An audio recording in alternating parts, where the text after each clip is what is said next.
Vous êtes nombreux à me demander comment je crée mes vidéos. Donc voici mon principal matériel, c'est une GoPro. Il n'y a pas d'écran de retour, il n'y a pas de Wi-Fi, elle est toute simple. Je sais qu'en la tenant comme ça devant moi, elle prend tout le plan face à moi. On a un bras articulé qui me permet d'orienter la caméra dans toutes les positions et une pince qui me permet de l'accrocher à tout ce que je veux. Voilà, je l'accroche souvent aux arbres ou aux outils de cette manière.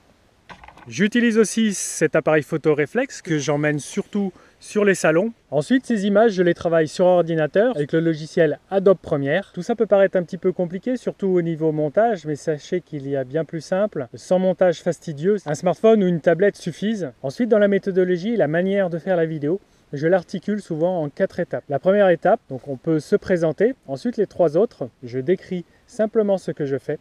Ensuite, je dis pourquoi je le fais et comment je le fais. Un exemple. Salut, donc David, agriculteur céréalier en Indre-et-Loire. Là, je me rends dans une parcelle de blé tendre d'hiver.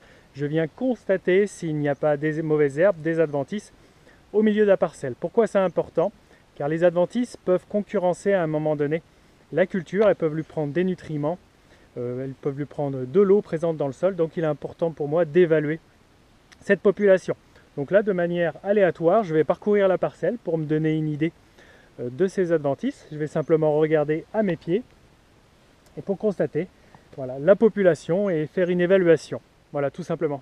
Dans cet exemple, j'ai donc annoncé qui j'étais, ce que je faisais, pourquoi je le faisais et de la manière dont je le faisais. Donc ce fichier vidéo, je vais pouvoir le mettre tout de suite sans montage sur Internet, sur YouTube, mais aussi sur Facebook et Twitter. Il m'arrive de mettre des vidéos.